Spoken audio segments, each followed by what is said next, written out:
講到人脈，我諗好多香港人或者華人社會嘅朋友，第一時間就會諗到識人好過識字。的確，喺呢個人情社會入面，識人多係有佢嘅好處。但係，慢慢你會發現，其實單純識人係唔夠嘅，人脈真正嘅核心價值，唔係你識幾多人，而係你同啲人之間係咪互相需要。呢樣嘢聽落好似有啲功利，但細心諗下，呢個世界好多人際關係其實都係咁運作嘅。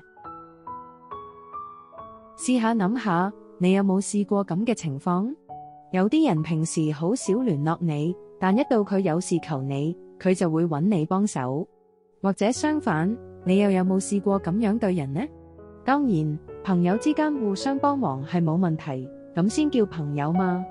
但如果每次都係你單方面幫人，而對方又冇乜回饋，慢慢你就會覺得唔平衡，甚至有啲俾人利用嘅感覺。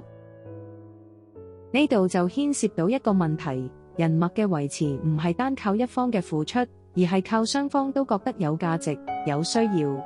當你幫人嘅時候，你心底裏其實都希望對方可以喺適當嘅時候回應你，呢個係人之常情，亦係健康人際關係嘅基石。如果只係一方不停咁付出，而另一方淨係享受成果，咁條人脈遲早會斷裂。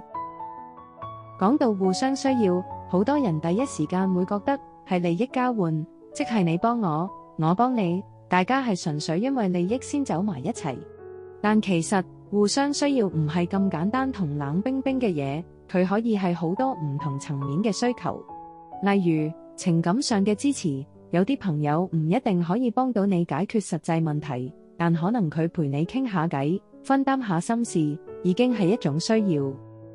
又或者可以係知識同技能上嘅分享，你可能識某啲嘢，而對方識另一啲嘢，大家喺交流過程中互相學習，其實都係一種互相需要。亦可能係價值觀上嘅共鳴，有啲人同你相處係因為大家嘅理念同價值觀好接近，成日傾偈會覺得好舒服，呢個都係一種需求嘅體現。所以互相需要並唔係單純嘅交易，而係一種有機嘅自然嘅互動。當兩個人喺相處過程中發現對方有啲嘢係自己需要，呢段關係先會變得穩定同長久。講到呢度，你可能會問，咁點樣先可以建立一個互相需要嘅人脈呢？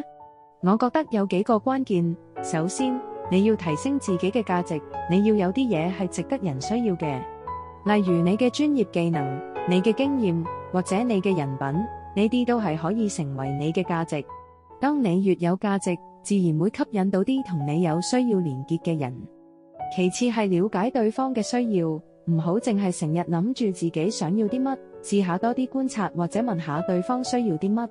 當你可以提供對方需要嘅嘢，關係自然會更緊密。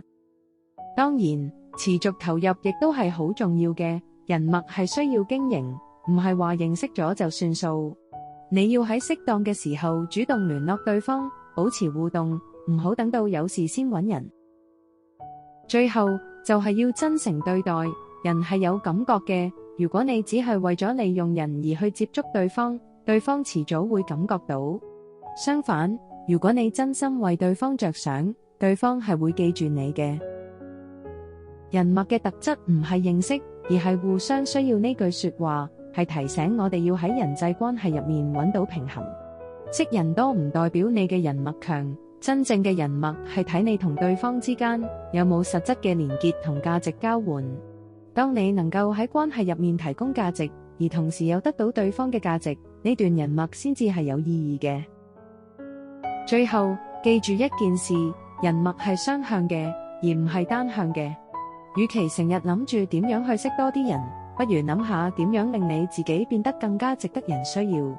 當你變得更有價值，自然會吸引到啲可以互相需要嘅人，同時你嘅人脈網絡亦會變得更加穩固同健康。如果你喜歡呢段視頻，記得俾個 like， 訂閱我哋嘅頻道，仲有撳埋隔離嗰個小鐘仔，你就唔會錯過我哋之後更多精彩分享啦。多謝支持。